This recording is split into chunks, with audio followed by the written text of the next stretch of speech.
Welcome back to Words of Ex-Mormon. I am doing our little list of top 10 scariest doctrines of the church. And number 4, this is what this one is about, is number 4. And for me, number 4, this fourth scariest thing is taking off your garments meant no more protection. Culture implied that it would invite physical calamity. So garments are a huge source of contention these days. Leadership has really buckled down in the last couple of conferences, making it very clear that garments should be worn at all times. And while the official doctrine of the church is that garments provide only spiritual protection and not physical protection, throughout my life, I've always been taught that they were a physical shield. If for those of you who don't know, who have never been Mormon or have never been to the temple, never seen garments, garments are basically underwear that you're given in the temple the first time you go through and you get your washing and anointings, and they are they're not really long underwear like the bottoms. They go all the way to your knees, or they're supposed to. Not everybody wears them that way. Not everybody wears garments at all, but they are supposed to go all the way to your knees. And then they're also they don't have a very deep neckline, especially for women. Well, actually, especially for men, because they're kind of like a crew neck. But it doesn't seem to be as big of an issue for men as it does for women.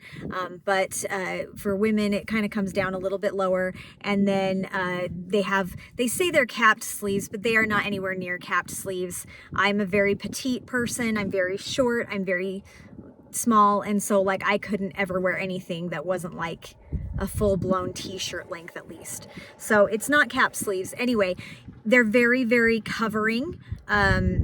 It's not supposed to be about modesty, but I guarantee you that it is about modesty, specifically in regards to women. But the point of this is that once I got my garments, I was terrified to ever take them off, because I was taught growing up very actively that if you take your garments off, then you are no longer protected physically. I don't think there is a Mormon who hasn't heard the story about the man who was in a house fire and he was burned very badly all over his whole body, except for the places where his body was covered by the garments, and they were untouched. That area of his body was untouched by the fire, but he was burned everywhere else.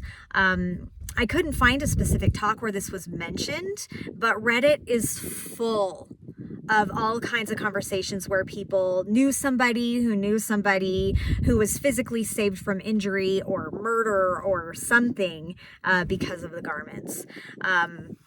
I can't even remember though. I swear I heard a story at one point where somebody tried to mug this woman, and he kept when he would stab at her, it would slide to the side, and he couldn't stab her and she attributed that to, he was probably drunk or something. I don't know, but she attributed that to she was wearing her garments, and so she was protected.